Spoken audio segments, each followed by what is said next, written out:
C'est un privilège encore pour moi de me tenir devant le peuple pour parler des merveilles du Seigneur. Notre Dieu il est si bon. Notre Dieu, on a parlé donc de la grandeur, on a chanté la grandeur de notre Dieu. Pasteur Conan, plus tôt dans son intervention, il a parlé encore de certaines facettes à travers l'étude de la parole de Dieu, certaines facettes donc de la bonté de notre Dieu à notre égard. Et quand on considère vraiment la grandeur de Dieu, quand on considère, quand on essaye de considérer la grandeur de notre Dieu, quand on essaie de considérer sa force, sa puissance, quand on essaie de considérer donc son amour, on comprend à un certain moment que quand Dieu dit à quelqu'un donc sois guéri d'une maladie, ça se fait instantanément. Quand Dieu dit à quelqu'un lève-toi et marche, ça se fait instantanément. Quand Dieu dit à quelqu'un donc je te promets que dans un mois, ta gestion financière va changer littéralement. On comprend que c'est normal, ça se fait et ça se fera très simplement. Parce que Dieu qui est derrière sa parole, Dieu qui dit donc des choses, il a toute puissance pour tout faire. Il a toute puissance vraiment donc pour faire toutes sortes de merveilles, de choses extraordinaires dans nos vies. Quand il veut, comment il veut, où il veut, à l'instant qu'il veut. Il a tout pouvoir, toute puissance, toute autorité, toute suprématie, souveraineté pour cela. Et quand le peuple de Dieu se réunit dans sa présence, donc quand on est là, faisons confiance en notre Dieu, le Seigneur Jésus-Christ au milieu de nous, parce que c'est un Dieu fidèle. Il a dit, là où 2 ou 3 sont assemblés à mon nom, je suis au milieu d'eux. Quand, pendant son séjour donc sur la terre, le Seigneur Jésus-Christ, donc quand il se rassemblait avec des personnes, quand des foules venaient autour de lui, ça ne passait certainement pas inaperçu. Sa présence n'était certainement pas donc comme sa non-présence. Sa présence donc produisait certainement un effet, un impact, une transformation, quelque chose de spécifique, de particulier dans la vie des gens autour de lui, dans la vie des personnes là qui s'assemblaient autour de lui. Il n'était certainement pas, donc sa présence n'était pas banale. Et aujourd'hui aussi, nous prions notre Dieu, alors que nous sommes là assemblés en son nom, que sa présence ne soit pas banale. Sa présence ne passe pas banale, mais que dans cette assemblée de son peuple, réunis en son nom, le Seigneur touche. Le Seigneur donc rend palpable quelque chose de particulier, de pratique donc dans vos vies, pour que nous sortions d'ici ayant vraiment donc été dans la présence du Seigneur Jésus-Christ. Amen. Gloire à Dieu. Dans le psaume, on va projeter la parole dans le psaume 8 au verset 3. On va parler un peu donc de l'amour de Dieu. Dans le psaume 8, s'il vous plaît la technique, le psaume 8 au verset 3, ça dépend des versions, je pense, selon des versions, ça peut être le verset 4, mais on va voir. Donc, psaume 8, verset 3. La parole de Dieu dit là-bas, quand je contemple les cieux, ouvrage de tes mains, la lune et les étoiles que tu as créées. Le verset suivant, s'il vous plaît. Qu'est-ce que l'homme pour que tu te souviennes de lui et le Fils de l'homme pour que tu prennes garde à lui? La parole de Dieu nous fait un portrait particulier et qui nous parle de la relation entre l'homme et Dieu. Il dit, quand il comptable donc ce que Dieu a fait, quand on pense donc aux œuvres du Seigneur, on se dit, qu'est-ce que l'homme pour que tu te souviennes de lui? Qui est l'homme pour que tu prennes garde à lui? Je ne sais pas si on fait un peu de géographie en toi. Sur la Terre, actuellement, nous sommes la planète Terre, la surface de la Terre. Selon les chiffres, donc ça peut être approximatif, on dit que la Terre est constituée à 70% d'eau. Donc, toute la Terre, là, 70% d'eau. Quand on voit souvent, je ne sais pas, le fleuve, je ne sais pas, le Saint-François ou la rivière Mador, tu as l'impression que, oh bon, ce n'est pas si énorme que ça, là. On a beaucoup de terre à côté. Mais on te dit que l'eau, la surface de l'eau couvre 70% de la Terre. Ça veut dire il reste 30% sur la Terre, là, qui n'est pas de l'eau. On ne vit pas dans l'eau. On ne vit pas dans l'eau. Ça veut dire qu'on ne vit pas dans les 70%. Les 30%, donc, ce qu'on appelle les terres émergées. Là-dedans, on te dit à peu près 24%, ce sont des montagnes. 33% des déserts. 10% des glaces, des territoires de glace. on a les cheveux élevés, hein. Et on dit ce qui reste donc de l'être humain là, les villes, les infrastructures urbaines, donc les villes, les routes et tout le reste, nos maisons, nos habitations, on dit c'est à peu près entre 1 et 3% des 30% des terres émergées. Ça veut dire donc, si on prend cela, la portion dans laquelle l'être humain là, reste, il fait ses affaires là, là où nous trouvons actuellement dans l'église là, c'est moins de 1% de toute la terre. Moins de 1% de toute la terre. Vous voyez, c'est que ce qui nous concerne là, moins de 1%. Et regardez comment Dieu est merveilleux. Sur toute la terre qui est 100% là, nous on est dans 1%, mais dans ce 1% là, il s'intéresse à nous. Il va chercher dans ce 1% là pour nous parler. Il va chercher, égal la terre là, c'est 100%, c'est pas, sur 100%, 1%, c'est négligeable, tellement négligeable. Mais il laisse peut-être donc les 89% là, il vient s'intéresser à toi, il vient s'intéresser à tes cheveux, il vient s'intéresser donc à ce qui concerne donc ta vie, il vient s'intéresser à tes finances, il vient regarder, il sait quand tu te couches, quand tu te réveilles, quand tu marches, tout le reste. Il sait tout cela. Dans ce 1%, donc un sympa sur la terre là, le Seigneur est attentif. Il est attentif. Son amour donc nous pénètre dans ce faible 1%. Et ça, sans que ça l'échelle encore humaine, hein, c'est encore l'échelle humaine. Quand si tu vas à Toronto, tu vois les gratte-ciel, tu regardes comme ça. Tu vas à New York, donc quand tu regardes, tu te sens tout petit. Ce que tu vois de Toronto, ce que tu vois de Montréal, tout le reste là, ça vaut moins de 1% de la terre. Ce qui te paraît énorme et gros là, c'est moins de 1%. Et en plus, donc, ça c'est la terre même. Si tu prends la terre, tu compares au soleil. La masse du soleil par rapport à la terre là, c'est plus de 300 000 fois. Le soleil qu'on voit, c'est plus de 300 000, sa masse, c'est massif. Sa surface, donc, c'est plus de 100 fois la terre. C'est juste un bout. Juste un bout. Donc on voit la grandeur qui se passe dans l'univers, la grandeur des phénomènes qui sont dans l'univers. Et dans toute cette immensité-là, le Seigneur a souci de toi. Le Seigneur a souci de toi qui est un infinitésimal. C'est qu'on pourrait dire ainsi, donc, sur cette terre-là. Il a souci vraiment de ta santé. Il a souci de ton bien-être. Il a souci de ton, je sais pas, de ton mariage, de ta famille, de tes projets. Il a souci, de tes études. Il a souci de ta foi, il a souci vraiment de ta nourriture, de ton eau, de ton pain. Il a souci de tout cela. Dieu est tellement bon quand on voit cette terre-là qu'il nous a donnée. Il a tellement pourvu à toutes sortes de choses pour que cette terre, si nous soyons épanouis, comblés. On n'est jamais parti sur la terre, sur la lune ou bien sur Mars chercher de l'eau à boire. On n'est jamais allé donc, je sais pas, donc sur Jupiter, donc aller chercher de l'air pour amener sur la terre pour respirer. On n'est jamais donc allé, donc, je ne sais pas, sur la planète Vénus, quelque part, donc une autre planète du système solaire, pour aller chercher du pétrole, donc pour pouvoir alimenter nos véhicules, bien chercher l'électricité, pour pouvoir donc alimenter nos véhicules. Non, le Seigneur a tout pourvu, il a tout mis sur cette terre-ci-là. On a tout, tout ce qu'on a, les vêtements, les belles nourritures, je ne sais pas quelle nourriture tu aimes, quel fruit tu aimes, je ne sais pas donc quel crustacé tu aimes. Donc, tu as tout pourvu, Dieu a tout pourvu sur cette terre-ci sur laquelle nous sommes. Ça montre à quel point notre Dieu, donc, il est si près de nous. Ça montre à quel point notre Dieu est si magnifique, si formidable. Ça montre à quel point les projets vraiment qu'il a pour nous. Quand Dieu dit ce qu'il veut pour toi, c'est que tu sois en bonne santé, c'est que tu sois heureux, c'est que tu sois épanoui. C'est la vérité. C'est la vérité. On voit cela à travers ce qu'il a mis. On voit cela à travers le monde dans lequel nous sommes. Même si à certains égards, pour certains, peut dire oui, le monde est peut-être difficile par-ci, par-là, donc parce que les hommes ne font pas toujours ce qui est correct devant notre Dieu. Mais on reconnaît vraiment la bonté de notre Dieu. On reconnaît vraiment sa fidélité. Et dans tout cet amour-là, le Seigneur dit que même dans ta vieillesse, jusqu'à ta vieillesse, il le dit, il veut encore te soutenir. Il veut encore te fortifier. Il veut encore te sauver. Qui le fait ici parmi les êtres humains? J'entendais quand on te dit, quand tu vas en retraite, là, on te dit ton salaire diminue peut-être par, je sais pas, 2 ou c'est par 3. C'est pas forcément ça prendre bien soin de toi. C'est pas ça forcément te soutenir. C'est pas ça forcément donc veiller donc ton bien-être comme il faut. On essaie de faire quelque chose. Mais le Seigneur lui dit, jusqu'à votre vieillesse, il dit, je veux encore.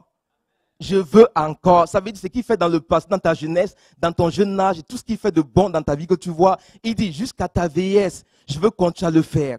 Je veux continuer donc à être attentif. Je veux continuer. Nous, à partir de 16 ans, peut-être 14 ans, 7 ans, on va commencer à dire à l'enfant, débrouille-toi. débrouille-toi. Donc, cherche-toi, bats-toi, fais quelque chose. Donc, mais Dieu te dit, je ne te dis pas de te débrouiller. Je ne te demande pas de te chercher. Non, jusqu'à ta vieillesse et jusqu'à ta mort, je serai le même. Je ne change pas. Je vais continuer donc à être là pour toi. Je vais continuer donc à te soutenir. Je vais continuer donc à te faire du bien. Je vais continuer à manifester envers toi donc mon amour, ma puissance. Alors notre Dieu, donc, il s'intéresse à nous à 360 degrés. Il fait un tour, 360 degrés. Tous les aspects de ta vie sont couverts. 360 degrés.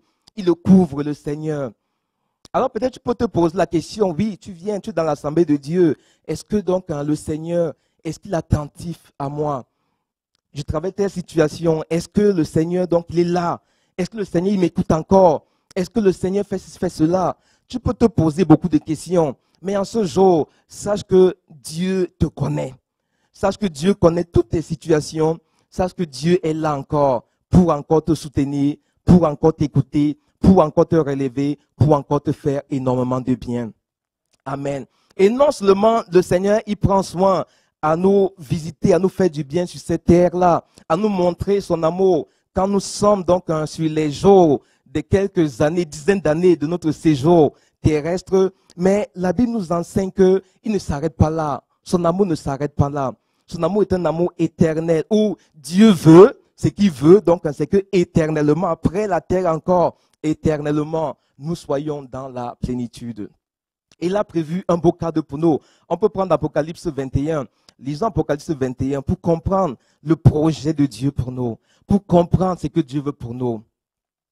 Quand on voit donc tout ce que Dieu met sur la terre et qui nous représente donc la grandeur de Dieu, souvent on va voir des maisons, mettons, peut-être très luxueuses. On va voir des véhicules très luxueux. Et peut-être donc certains vont dire, ah, on voit les personnes qui ont ces véhicules, ces maisons-là. Tu vas peut-être dire, ah, ce sont des voleurs. Ce sont des ceci, ce sont des ceux-là. Ils ont certainement fait des affaires bizarres. Donc, pour avoir cela. Non, ne t'attarde pas sur ce qui fait, qui jouit de ça, qui bénéficie de ça. Ne commence pas par là. Commence pas par là. Commence par louer Dieu. Parce qu'il te permet de voir ces merveilles-là. Parce qu'il te permet de voir l'intelligence qu'il a donnée aux êtres humains pour concevoir ces choses luxueuses, admirables, ces choses que tu as dit, waouh, adore le Seigneur pour cela. Bénis le Seigneur qui a donné aux hommes donc cela, qui a mis toutes ces choses-là à disposition des êtres humains. Ça peut être pour embellir tes yeux, ça peut être pour que plus tard toi aussi tu en jouisses. Mais adorons le Seigneur, notre Dieu, il nous aime tant, il pourvoit pour tant de choses. À la place aussi donc, adorons-le.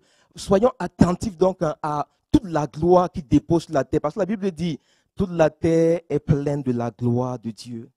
Apprenons à voir sa gloire en toutes choses.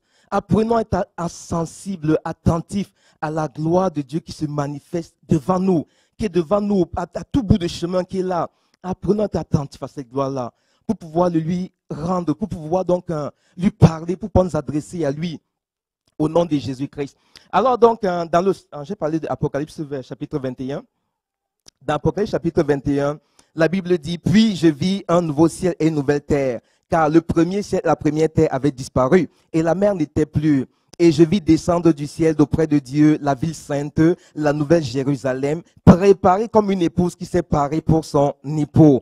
Et j'entendis du trône une forte voix qui disait, voici le tabernacle de Dieu avec les hommes. Il habitera avec eux, et ils seront son peuple, et Dieu lui-même sera avec eux. Il essuiera toutes larmes de leurs yeux, et la mort ne sera plus, et il n'y aura plus ni deuil, ni cri, ni douleur, car les premières choses ont disparu. Et celui qui était assis sur le trône dit, voici, je fais toutes choses nouvelles. Toutes choses nouvelles. Et au verset 11, on dit, son éclat était semblable à celui d'une pierre très précieuse, d'une pierre de jaspes transparente comme du cristal.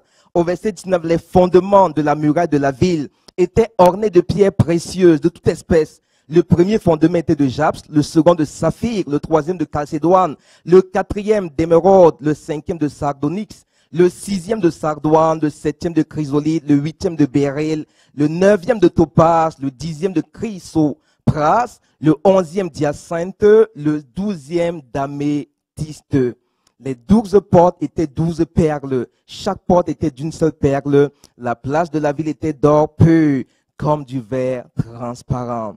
Amen. Ils sont décrits donc la nouvelle Jérusalem. Dieu fait toutes choses. Dieu a prévu. Sur la terre, il fait déjà de belles choses, de merveilleuses choses. Mais il dit prévoit quelque chose encore de beaucoup plus glorieux. De beaucoup plus glorieux pour nous après la terre. Et il nous décrit cela. Il nous parle donc de la gloire, de l'éclat, de magnificence, de beauté auquel il nous destine. Tout ce qu'on fait, tous les services qu'on essaie de rendre à notre Dieu, les dimanches auxquels on vient, dimanche après dimanche, les cultes auxquels on participe, les intercessions, les louanges, adorations, tout ce qui va avec. Tout cela, c'est pourquoi? C'est parce que nous voulons aller dans ce lieu-là. Ce lieu que Dieu a préparé, ce lieu que Dieu a prévu. Et c'est pourquoi dans sa parole, dans Jean 3, verset 16, car Dieu a tant aimé le monde qu'il a donné son Fils unique, afin que quiconque croit en lui ne périsse point, mais qu'il ait la vie éternelle. Qui que ce soit, toute personne, Dieu dit c'est ce qu'il veut pour elle. C'est ce qu'il veut pour chaque être humain. Chacun reçoit la vie éternelle. Chacun puisse aller dans ce lieu d'éclat qui n'a absolument rien à voir en majesté, donc en splendeur, à ce que nous avons connu sur la terre et que nous connaîtrons pour le restant de nos jours. Ça ne se compare pas, absolument rien à voir. Mais Dieu a prévu cela pour nous. Dans ces infinitésimaux dont j'ai parlé, que nous sommes là, regardez le trésor, l'héritage admirable qu'il a pour nous. Et dans Ézéchiel 33, verset 11, il dit, « Dis-leur, je suis vivant, dit le Seigneur. Ce que je désire, ce n'est pas que le méchant meure, c'est qu'il change de conduite et qu'il vive. » Amen. Et Dieu nous dit, oui, c'est ce que je veux. Mais il y en a qui ne sont pas qualifiés, il appelle méchant. Méchant, celui qui n'est pas en lui. Méchant, celui qui n'est pas né en Jésus-Christ. Méchant, celui qui n'a pas, donc, qui ne marche pas avec l'Esprit de Dieu. Dieu appelle ça peut-être méchant. Il ne faut pas avoir peur du terme. Donc, Dieu dit, oui, revenez. Donc, il dit, ce que je veux, ce n'est pas que le méchant dehors. Ce n'est pas que le méchant dans mon quartier. Ce n'est pas que le méchant dans ton voisinage ou dans ton lieu de travail. Celui qui ne connaît pas le Seigneur. Ce n'est pas que cet homme-là ou cette femme-là se perde, c'est qu'elle se répande et qu'elle change de conduite. Au bout du compte, le Seigneur veut que le méchant, la méchante, le pécheur, donc, vienne devant lui, marche donc avec lui, soit devienne un vase de gloire dans lequel son esprit donc repose et qui marche donc vers le ciel, vers l'héritage de la vie éternelle.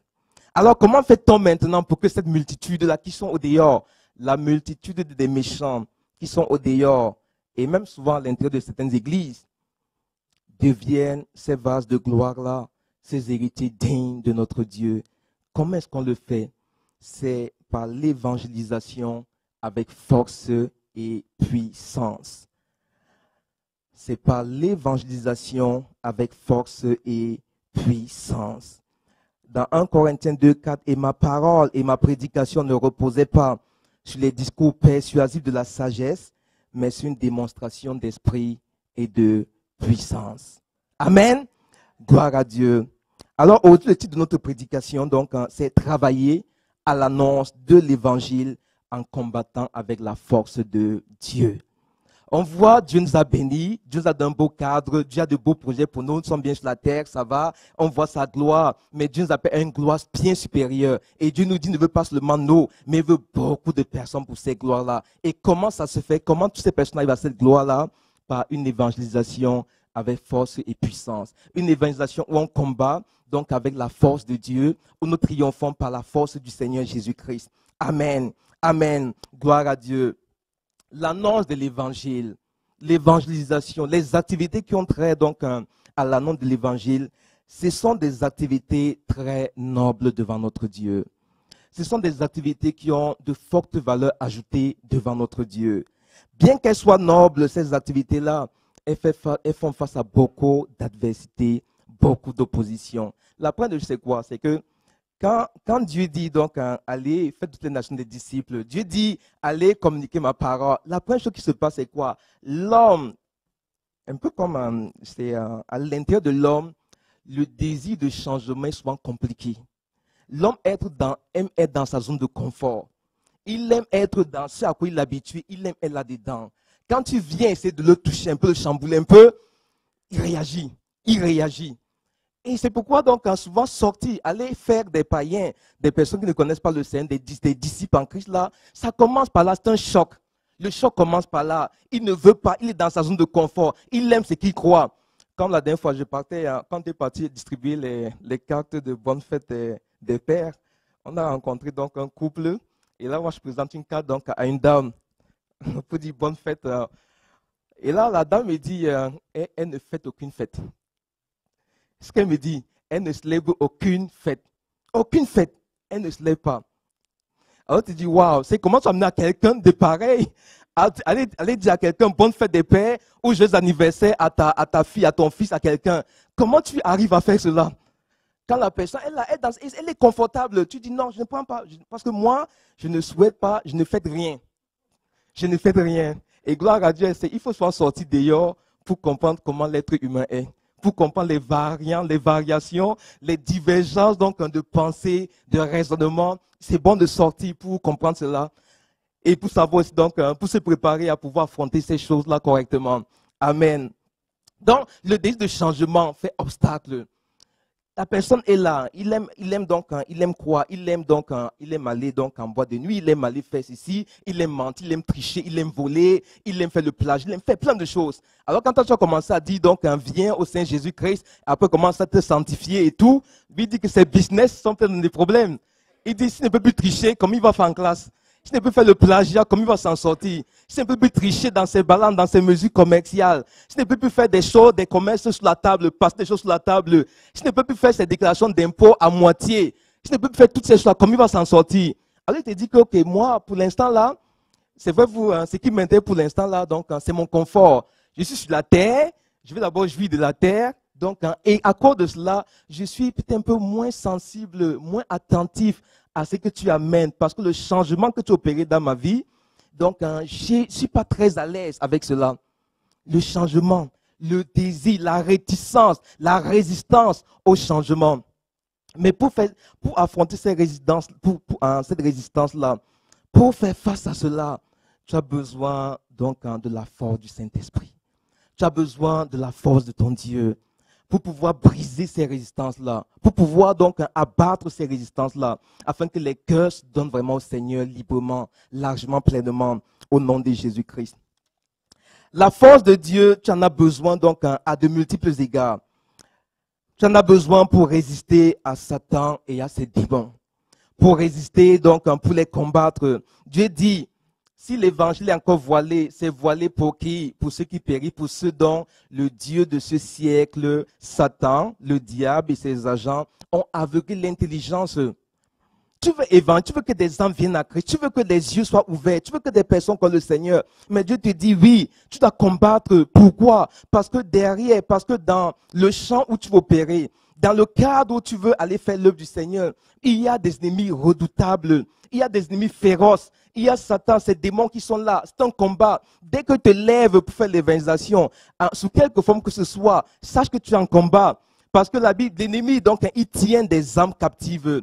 L'ennemi tient des gens captifs, donc, dans le péché, dans l'ignorance de Dieu. Et il dit, il ne veut pas lâcher leur prise. Il ne veut pas lâcher leur proie. Il ne veut pas le faire. Satan ne connaît pas la pitié. Satan ne connaît pas la repentance. Il ne connaît pas cela. S'il connaissait cela, peut-être il demander pardon à Dieu chaque jour de sa vie. Pour le coup d'état qu'il essaie de faire à Dieu au ciel. Mais il ne connaît pas ces choses-là. Lui, il est méchant, il est foncièrement méchant. Alors il dit, ok, j'ai une proie que je détiens, et toi tu veux me l'enlever. Ça ne va pas se passer comme ça. Ça ne va pas se passer comme ça. Il dit, tu dois être fort. Tu as du combat à faire. Il ne te dira pas, donc je vais lâcher l'âme là, je vais la lâcher comme ça, et c'est bon là, va avec cette âme, va avec cette proie là qui est entre mes mains, va avec elle librement, donc et tout va aller rose. Non. Il te dit non. D'abord même, toi-même qui viens là, il veut t'avoir aussi. Il veut t'avoir. Combien de fois lâcher la personne que tu as déjà? Il veut t'avoir. Alors Dieu dit, donc Dieu nous fait comprendre cela. Sur le chemin de l'évangélisation, tu as besoin donc de combattre la puissance des ténèbres. Tu as besoin de combattre le diable et ses agents. La deuxième chose dont tu as besoin aussi donc de réaliser quand tu es en termes d'évangélisation, La deuxième chose pour laquelle tu as besoin de la force de Dieu, tu as besoin que le Saint-Esprit te donne ces capacités-là à combattre dans la victoire, c'est pour résister aux moqueurs et à ceux qui veulent ta perte même dans l'évangélisation. Pour résister aux moqueurs et à ceux qui veulent ta perte. On va te dire, depuis que tu es au Seigneur, donc voici, on t'a dit, on fait le bilan de ta vie. Hein. On fait c'est un bilan de ta vie. On te dit, voici, donc peut-être ça fait, je ne sais pas combien de temps, tu cherches un travail, tu n'as pas de travail. Où est ton Dieu? On te dit donc, ça fait combien de temps, donc tu es là, tu n'es pas marié, tu n'as pas de femme, tu n'as pas de mari, tu n'as pas de ci, tu n'as pas de cela. Donc on te dit, ça, on cherche ta maison, on veut voir la dette de ta maison, on ne voit pas. Donc à quoi ça te sert? À quoi ça te sert de continuer donc à marcher avec ce Dieu-là? À quoi ça te sert d'aller donc d'aller évangéliser à ton Dieu? Même la personne que tu évangélises là, elle va te dire que, ok, moi, tu vois, donc j'ai ma maison, j'ai mes enfants, j'ai tout, j'ai mes affaires déjà. Donc pourquoi je dois m'intéresser à ce Dieu-là que tu amènes vers moi? Donc pourquoi je dois m'intéresser à lui? Je vais trouver quoi en lui? Il te dit, ok, c'est que je vais te juger, tout qui a peut-être dans ta vie, c'est une faiblesse. Ce n'est pas dit que parce qu'il y a des faiblesses, ça veut dire que demain tu n'auras pas toutes ces choses-là. Mais l'ennemi essaye, il vient donc dans le champ, dans la mission. Quand on dit, allez, faites le champ missionnaire, soyez zélés donc pour la mission de Dieu, pour le salut des âmes. Tu poses des questions, tu te dis, ok, Seigneur, est-ce que ça vaut le coup? Est-ce que ça vaut le coup? Voici tout ce que j'entends. Voici ce qu'on me dit. Donc, le Seigneur te dit, non. Tu as simplement besoin de ma force pour surmonter ces choses-là. Parce que ça fait partie des recettes de Satan pour te décourager. Tu es en combat. Quand l'ennemi te dit, va donc pour le salut des âmes, quand Dieu te dit, va pour le salut des âmes, pour l'évangélisation, Dieu sait, il sait qu'il n'y a pas tout rose. Et il veut te préparer justement à travers ces paroles-là. Il te va pour te dire, oui, tu vas entendre des choses. Il te dit, allez comme des brebis au milieu des loups. Dieu passe donc par des personnes pour agir comme des loups, pour te dévorer donc ton zèle par ce genre de paroles-là. Des paroles donc ta main te dit, est-ce que ça vaut la peine? Est-ce que ça vaut la peine? Est-ce que ça vaut la peine? Mais oui, ça vaut la peine. Ça vaut la peine. Dans Jérémie 18, verset 18, il est écrit là-bas, venez, complotons contre Jérémie, le prophète de l'Éternel, qui parlait. On peut le voir comme un évangéliste donc à cette époque-là. Car la loi ne périra pas faute de sacrificateur, ni le conseil faute de sage, ni la parole faute de prophète. Venez, tuons-le avec la langue. Ne prenons pas garde à ses discours. Tuons-le avec la langue. Détruisons sa vie par des paroles. Anéantissons son zèle pur par des paroles blessantes, par des paroles donc qui le touchent, des paroles vraiment pour le déstabiliser. Tuons-le avec la langue. Dieu t'a dit, sur le champ de l'évangélisation, des gens qui veulent te tuer avec leur langue. Il y a des gens qui veulent détruire ton zèle par leurs paroles, par leurs discours, par leurs propos. Mais Dieu te dit, ressaisis-toi. Ne cède pas. Il y a une force qui est en toi, donc qui peut te permettre de sortir vainqueur. Et tu dois l'activer. Puis on va voir comment activer cette force-là. Amen. La troisième chose, tu as besoin de tenir tête donc à ceux qui te menacent verbalement ou psychologiquement. Souvent, ça vient de la famille même. Comme donc, on te dit, il y en a certains parmi nous, ils ont peut-être des familles musulmanes ou autres, donc, ou dans d'autres religions. Et le fait de parler de Christ, c'est un choc. Le fait de vouloir confesser Christ, donc, c'est un choc. Et on va te dire, donc, regarde, toi là, si tu veux continuer ton Christ là, on va couper les ponts, on va couper les liens avec la famille. Alors, tais-toi, ferme ta bouche, ne parle plus. Et n'essaie même pas de parler à un frère, n'essaie pas de parler à un tanti, n'essaie pas de parler à un cousin, cousine. N'essaie pas de le faire. Le harcèlement psychologique, on amène cela contre toi pour détruire donc ton zèle pour Dieu, ton zèle donc pour le salut des âmes. Au bout du compte, on essaie de te ramener à toi, on essaie de centrer l'attention sur toi, au lieu de, pour te permettre de ne pas voir le grand projet que Dieu a à travers toi. Et le Saint te dit résister.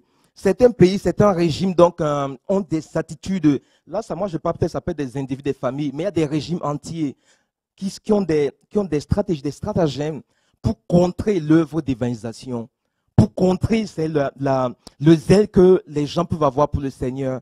Je vais vous lire quelques exemples. En Chine, on dit les églises chrétiennes, en particulier les églises souterraines non enregistrées auprès de l'État, sont souvent sous surveillance étroite. Le gouvernement utilise des caméras de surveillance, des informateurs et des raids policiers pour contrôler les activités religieuses. Ça, c'est en Chine. En Russie, Les autorités surveillent étroitement les activités des groupes religieux non orthodoxes, incluant les évangélistes. Les services de sécurité infiltrent les églises et surveillent les leaders religieux sous prétexte de prévenir l'extrémisme. En Iran, les chrétiens, en particulier ceux qui sont convertis de l'islam, sont souvent surveillés par les autorités. Le gouvernement surveille les communications téléphoniques et en ligne et les convertis risquent des arrestations arbitraires et des interrogatoires en Iran. En Corée du Nord, la pratique de toute religion autre que le culte de l'État est strictement interdite. Les chrétiens sont constamment surveillés par le gouvernement et les rassemblements religieux clandestins sont souvent infiltrés par des espions. En Arabie Saoudite, la police religieuse surveille strictement les activités religieuses non islamiques. Les évangélistes risquent des arrestations et des persécutions sévères s'ils sont découverts en train de pratiquer ou de propager leur foi. Au Pakistan, les lois sur le blasphème sont utilisées pour surveiller et persécuter les évangélistes. Toute activité perçue comme une critique de l'islam peut entraîner des accusations de blasphème, ce qui entraîne souvent des arrestations et de la violence communautaire. En Érythrée, le gouvernement surveille étroitement les activités religieuses et arrête fréquemment les évangélistes et autres chrétiens qui pratiquent leur foi en dehors des églises reconnues par l'État. On prend aussi au Vietnam, les églises de maison sont souvent surveillées par les autorités locales. Les membres de ces églises peuvent être arrêtés, interrogés et harcelés. En Turquie, les évangélistes, en particulier les missionnaires étrangers, sont souvent suivis par les services de sécurité. Certains ont été expulsés même du pays pour leurs activités religieuses. On en a plusieurs, donc plusieurs noms qui sont cités, des personnes qui étaient dans le mouvement évangélique, qui participaient de cette évangélisation, qui organisaient des actes d'évangélisation et qui ont été expulsés du pays. Ça nous montre donc, nous ouvre les yeux. L'œuvre d'évangélisation dont Dieu a parlé, Dieu a dit allez faire de toutes les nations des disciples, toutes ces nations-là, l'Iran, la Chine, tous les pays dont on a cité, le Vietnam, le Pakistan, toutes ces nations-là, elles doivent être gagnées à Christ. Mais vous voyez les systèmes étatiques qui sont mis en place, qui font opposition et obstacle donc à ce mouvement-là. Et Dieu te dit, tu as besoin de sa force, tu as besoin de combattre pour venir à bout de ces résistances-là, afin que le maximum d'âmes soit gagné pour le Seigneur. Nous avons besoin de prier. Aujourd'hui, chez nous, donc, on dit que ça c'est correct, ça l'est cool. Mais, quand on commence à dire, on veut interdire le zonage pour de nouvelles églises, c'est une forme d'opposition à l'évangélisation. Si on interdit les zonages, si on ne permet plus que vous puissiez faire des zonages pour des églises, dans des endroits, disons, corrects, ça veut dire quoi? Ça veut dire qu'on ferme les rassemblements. Et quand on ferme les rassemblements, il y a quelque chose donc il y a quelque chose de particulier qui est à l'œuvre pour saboter l'œuvre d'évangélisation. Et Dieu nous appelle donc à être conscients de cela et à combattre. Le champ d'évangélisation, ce n'est pas donc un territoire, ce n'est pas un voyage dans un bateau de plaisance, comme le pasteur Paul l'avait dit un jour. Donc, tu es dans un bateau de guerre. Tu es dans un bateau de guerre. Et Dieu nous appelle à comprendre ces choses-là pour que nous soyons efficaces, justement, donc, dans l'évangélisation, connaissant les obstacles, les adversités, les difficultés qui sont là et nous disposant, déployant pour que l'œuvre du Seigneur, sa puissance agisse à l'intérieur de nous pour que beaucoup soient gagnés à Christ au nom de Jésus. Amen. Dans Acte 4, verset 17, on voit ce que les principes ont connu à leur époque. La Bible dit là-bas, et maintenant, au verset 29, et maintenant, Seigneur, vois leurs menaces. Vois leurs menaces. Dans Acte 4, on parle, donc on dit, on vous interdit, on ne veut pas que vous continuiez à parler donc en ce nom. On vous menace de parler au nom du Seigneur Jésus-Christ. On veut vous menacer, on ne veut pas que vous le fassiez. Et on voit comment les apôtres donc répondent. Ils ne tiennent pas compte de cela. Oui, ils savent que c'est cela, mais ils demeurent fixés sur le Seigneur pour dire, Seigneur, vois leurs menaces et vois leurs menaces. C'est vrai, il y a les menaces. Vois-les et fortifie-nous. Vois-les et donne à tes serviteurs d'annoncer. Donne à tes serviteurs de faire ce qu'ils ont à faire. Vois leurs menaces et fais quelque chose. Agis pour que ton nom soit glorifié. Amen. Tu as besoin de la force du Seigneur pour persévérer à servir Dieu quand le découragement vient. La Bible dit, donne de la force à ceux qui sont fatigués et il augmente la vigueur de ceux qui tombent en défaillance. Souvent, oui, on rencontre diverses situations, même dans l'évangélisation, qui nous frustrent. On rencontre des situations, donc, un peu au cas de nos familles, donc, qui nous frustrent. On est découragé. On est découragé, donc, devant l'œuvre du Seigneur. On a perdu, donc, le courage. On manque de force. C'est comme si à un moment donné, tu es là, le zèle est parti. Avant, tu étais peut-être motivé, donc, pour aller, on dit, le frère, l'évangile dit OK, on a sorti, je sais pas, donc, en d'évangélisation samedi. Avant, tu étais motivé. Mais, le zèle est parti. Le courage n'est plus là. Le découragement s'est installé pour toutes sortes de situations. Et quand on commence à te parler de ces choses, tu les prends avec pincement de cœur. Tu les prends pincement de cœur ou tu commences à trouver d'autres raisons donc, de ne pas participer. Et Dieu te dit, tu as besoin d'être fortifié. Tu as besoin donc d'être encouragé. Tu as besoin de faire jaillir la puissance de Dieu à l'intérieur de toi pour sortir de ces moments-là et continuer à servir ton Dieu au nom de Jésus-Christ. Tu as besoin de la force du Seigneur. Tu as besoin du courage de Dieu encore. Pour faire quoi? Pour confondre la sagesse des hommes et leurs arguments impies. La Bible parle de Étienne, dans Actes 6, 8 à 10. Étienne, plein de grâce puissant, faisait des prodiges et de grands miracles.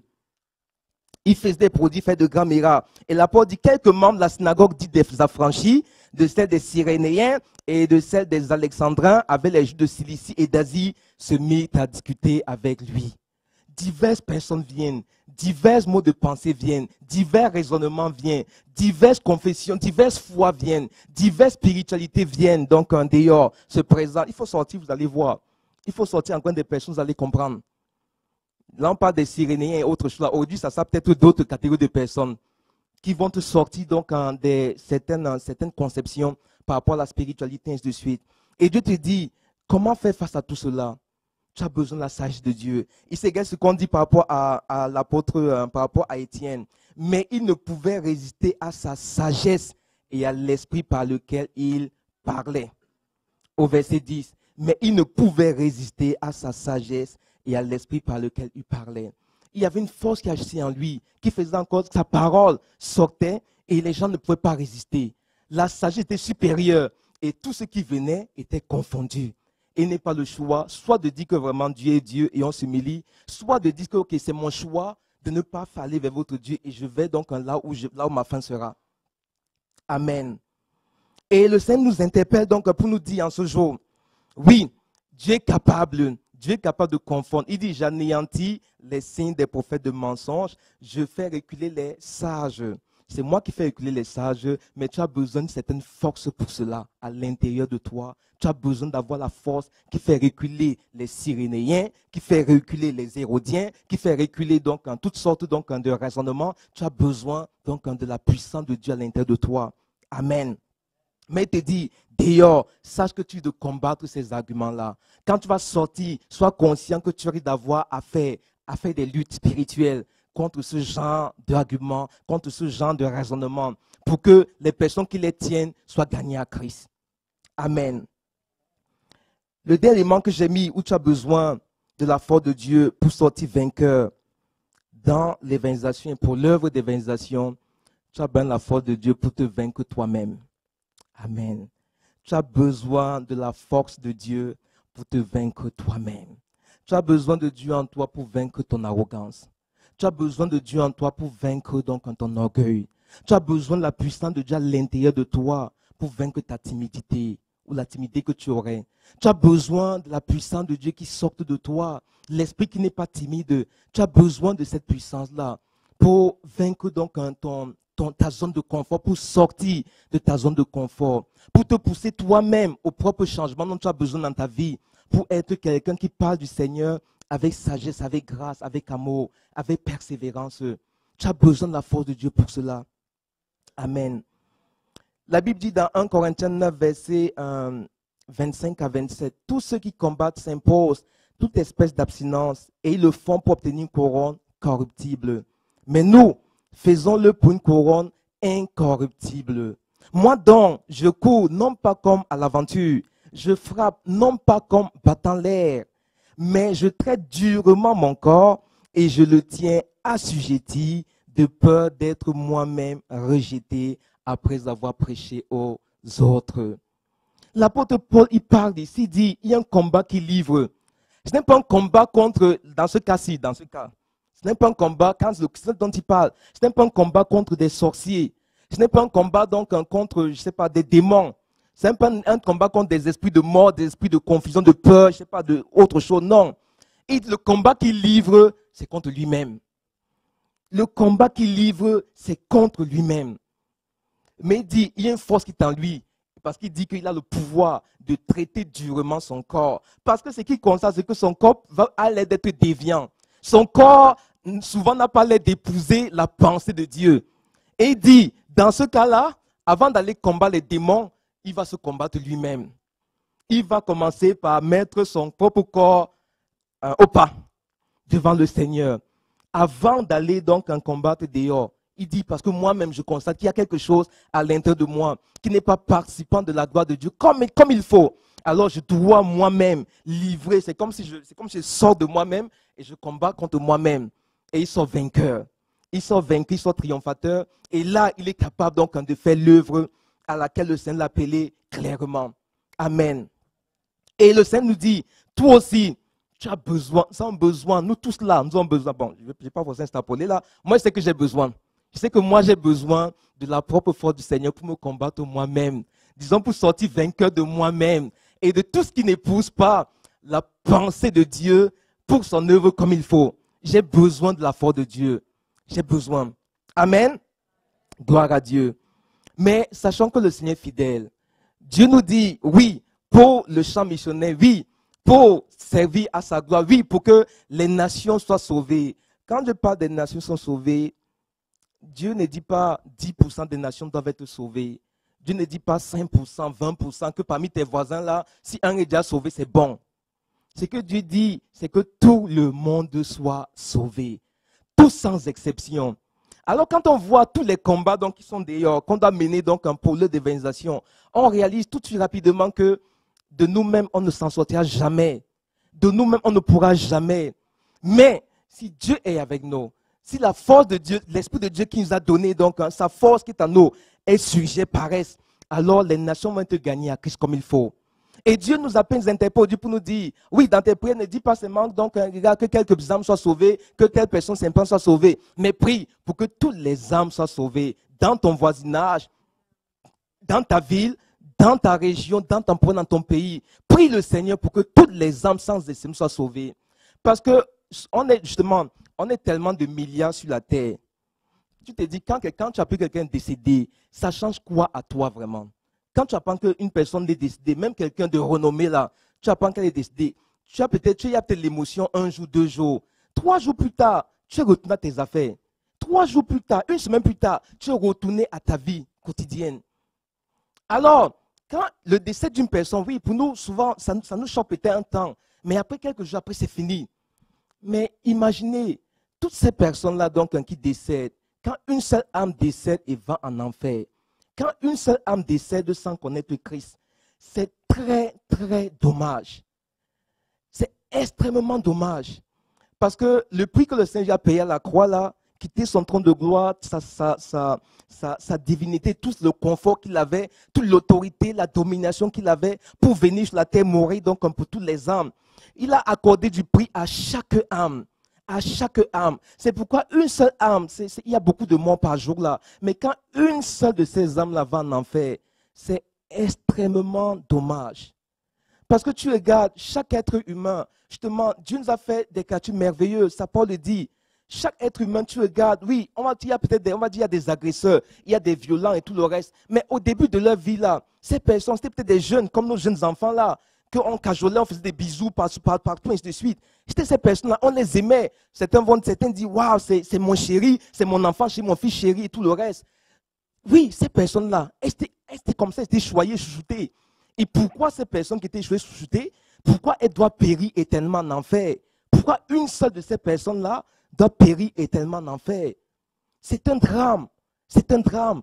On manque peut-être de pouvoir. Moi seul, je dis, j'aimerais que tout le monde soit sauvé. Mais je manque peut-être de pouvoir. Alors au moins, je vais essayer de faire ma portion, ma part à moi. Ce que je peux faire de mon côté pour sauver ceux qui peuvent être sauvés. Je vais essayer de le faire. Et je m'appuie sur le Seigneur. Mais quand je prie le Seigneur, je veux que toutes les âmes soient sauvées. Je réalise là que non, je ne dois pas m'intéresser à me contenter que 5 âmes soient sauvées ici, 10 âmes soient sauvées là. Non. Parce que chaque âme perdue est un drame. Chaque âme perdue est un drame. Je ne sais pas combien il y en a qui sont perdus chaque jour. Je ne sais pas. Mais chaque âme perdue, c'est vraiment un drame. Et ça, c'est quelque chose que nous devons intégrer, que nous devons réaliser. Oui, quelqu'un est là, donc un jour, le lendemain, tu entends les parties et tu constates que, bon, tu vois sa vie, tu as l'impression que, bon, il y a de fortes chances. On ne sait pas ce que Dieu a fait. Hein. Peut-être Dieu, par tes prières, peut-être Dieu, au seuil de sa mort, là, Dieu est venu la voir en personne. Dieu s'est révélé être dans un son, dans une vision. Elle a dit Jésus, que tu ne sais pas, on ne sait pas. Mais il dit, il y a de fortes chances que cette personne-là, éternellement, elle est perdue. Éternellement, elle est perdue. C'est un drame. Chaque être humain, Dieu a créé chaque être humain pour quelque chose de beau, pour quelque chose de glorieux, de notable. C'est pourquoi Dieu nous appelle à travailler, donc à livrer ce combat-là qu'on doit livrer pour que tout le monde soit sauvé, tout le monde soit gagné à Christ. Amen. Gloire à Dieu. Alors, comment faire jaillir la force de Dieu qui est à l'intérieur de nous? Dieu dit donc, oui, mon esprit, je vous ai donné mon esprit. Vous avez reçu mon esprit. C'est l'esprit du Dieu vivant. C'est la puissance de Dieu. Et vous recevez une puissance, le Saint-Esprit survenant sur vous, et vous serez mes témoins. On a reçu donc la puissance, on a reçu l'autorité. Mais comment est-ce qu'on fait jaillir cette puissance-là? Comment est-ce qu'on fait jaillir la force de Dieu en nous pour nous permettre donc de porter du fruit, pour nous permettre d'être efficaces devant notre Dieu? On va voir quelques points. La première des choses, c'est la reconnaissance de ton identité. La première des choses, la reconnaissance ou la connaissance de ton identité. L'apôtre Paul, je ne sais pas si c'est en Corinthiens 15, 10 ou 5, 10, je ne sais pas trop exactement, il dit là-bas, je suis par la grâce de Dieu, je suis ce que je suis. Par la grâce de Dieu, je suis ce que je suis. Autrefois, j'étais quelqu'un de compliqué, qui travaille contre Dieu, mais par sa grâce, je suis ce que je suis. Je suis qui je suis aujourd'hui. Il dit, je suis ce que je suis. Il reconnaît en lui qu'il y a une identité particulière. Parce qu'il parle, il dit, oui, autrefois, il était ceci. Mais maintenant, il sait qui il est. Il sait qui il est. La connaissance de ton identité, c'est tellement important parce que cette connaissance-là, quand tu reconnais que je suis enfant de Dieu, né de l'Esprit de Dieu, appelé donc par le Seigneur Jésus, que le Saint-Esprit, à être une lumière pour les nations, à être donc une source de bénédiction pour les peuples. Quand tu intègres cette pensée, quand tu intègres cette vérité dans ta vie, chaque jour, ça a un impact dans ta vie. Ça a un impact au travers de ta vie, dans la vie des gens. La connaissance de ton identité. Le monde dans lequel nous sommes, donc, Dieu dit, c'est un monde, c'est une génération perverse et corrompue. Mais il nous rappelle, il dit, vous devez briller comme des flambeaux dans ce monde. Pourquoi? Parce que vous avez une identité particulière. Vous êtes dans un monde particulier. Et vous n'êtes pas de ce monde-là. Parce que vous avez été régénéré par le Saint-Esprit en Jésus-Christ. Alors vous avez une identité spéciale. L'identité d'être des flambeaux dans ce monde. Chaque matin, quand tu te réveilles, cherche à être un flambeau.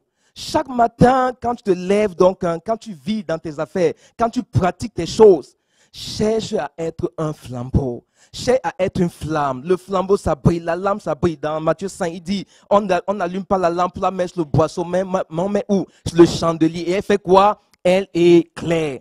Chaque matin, sache que tu es appelé à éclairer. Chaque jour, sache que tu es appelé à briller. Chaque jour, sache que tu es appelé à mettre la lumière au milieu des ténèbres. Chaque jour, tu es appelé à le faire. Chaque jour, le Seigneur peut t'utiliser pour cela. C'est pourquoi sois conscient de ton identité. La première chose, sois conscient parce que cette conscience-là, quand Dieu voit que tu es conscient, Dieu sait qu'on est en face. Quand Jésus a prié pour ses disciples dans Jean 17, il a dit quoi? Qu'ils soient un, comme nous sommes un. Lui, il est lumière, juste la lumière du monde. Ils soient un, ils sont la lumière du monde.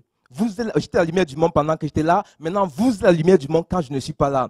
Et Dieu dit, soyez un dans cette lumière-là. Soyez un, donc, dans la connaissance de votre identité sérieuse devant le Seigneur. Et dans cette unité, quand tu consens ton identité, qui tu es véritablement, tu formes un avec le Seigneur. Et quand tu es un avec le Seigneur donc un peu justement son esprit en toi, la puissance qu'il a mise en toi, elle peut se déployer sans même que tu t'en rendes compte, sans même que tu le saches. Tu vas parler, tu vas dire une parole à quelqu'un. Pour toi, c'est banal, mais c'est une parole qui vient de Dieu. Où Dieu voit, tu es un avec lui, et quand ces paroles sortent, elles sont avec beaucoup de puissance parce que tu es un avec Dieu.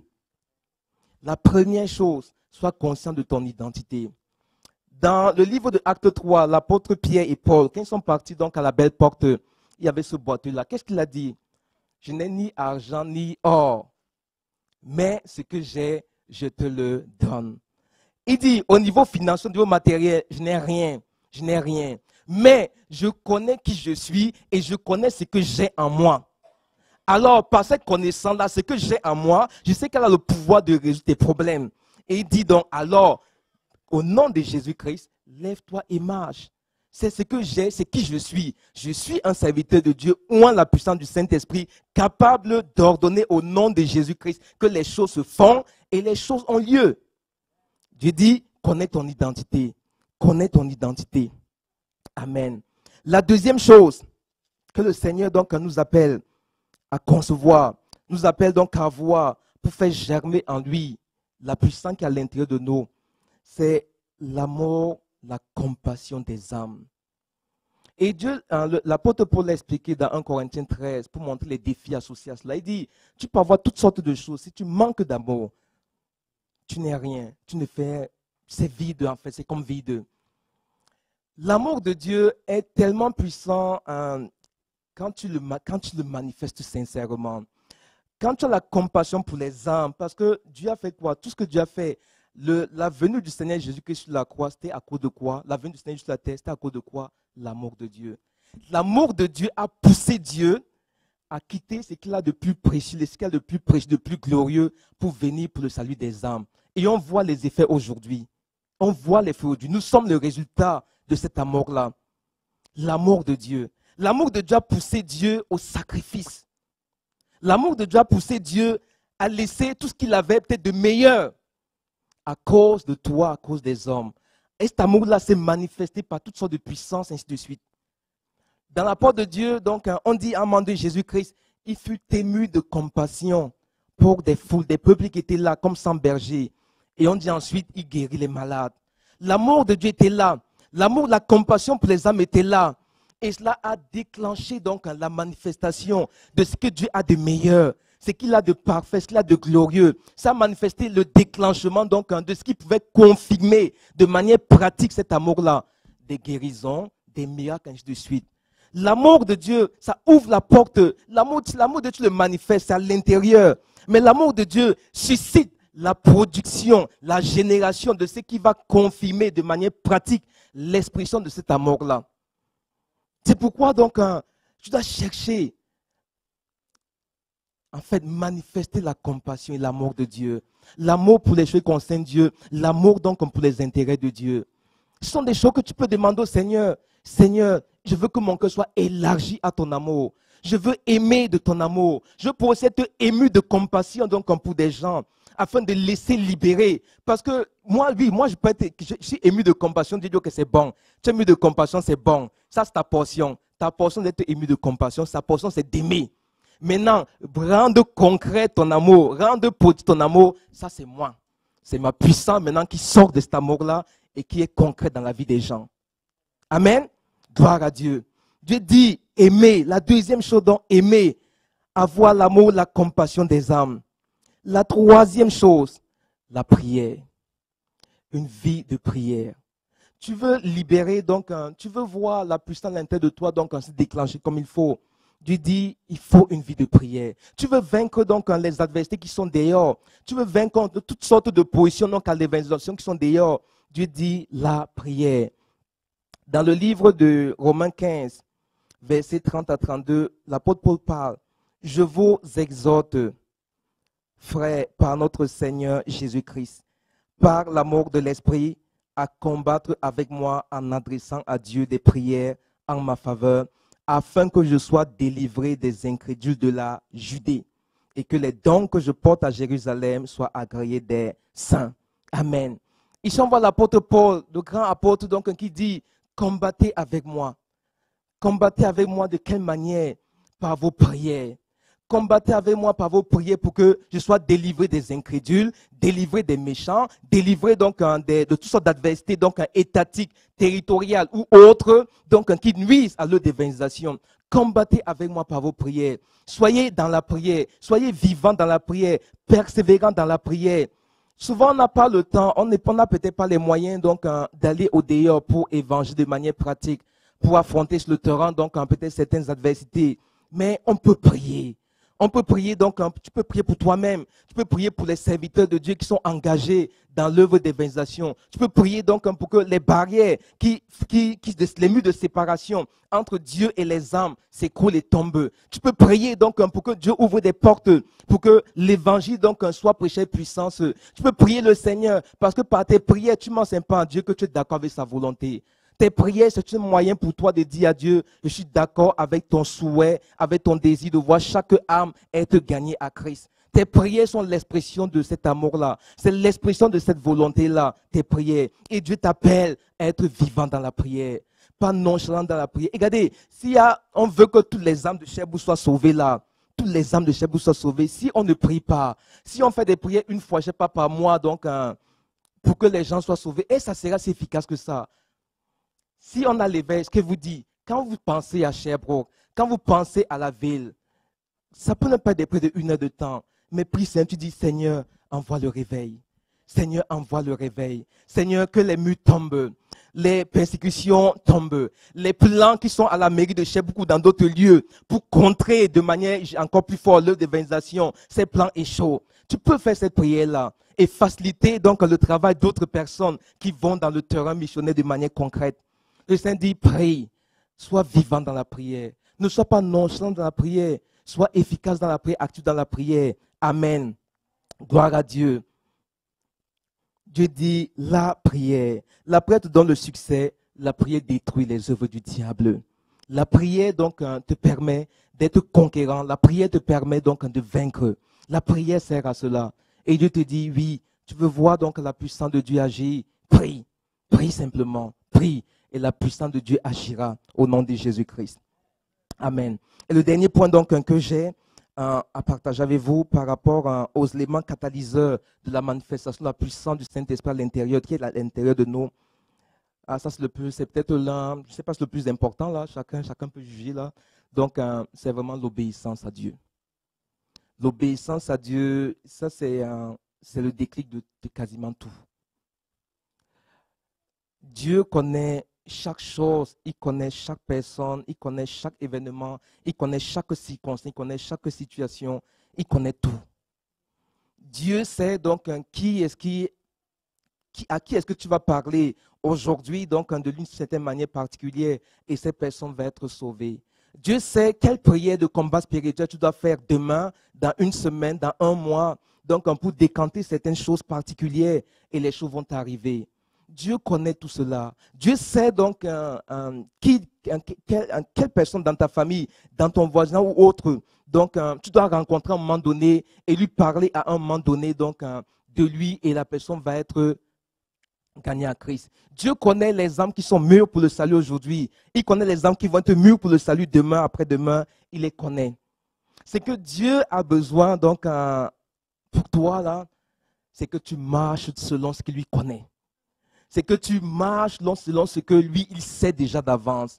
C'est que tu marches selon ce qu'il te demande de faire à l'instant T, à l'instant présent. C'est que tu marches selon ce qu'il te demande de faire, ou il t'a déjà dit de faire dans 2 jours, dans 3 jours, ainsi de suite. C'est ce que Dieu veut. Je pense à un docteur Jean-Pierre Savard qui disait, l'obéissance nous met en autorité. Parce que quand Dieu t'a dit, quand Dieu a parlé, quand Dieu donc t'a révélé quelque chose, Dieu t'a fait connaître quelque chose, ça veut dire que Dieu, il l'a disposé aussi, il va disposer tout le nécessaire pour que ce qu'il t'a dit soit, pour que ce qu'il a pensé, qu'il t'a fait connaître se réalise. Dieu le connaît déjà.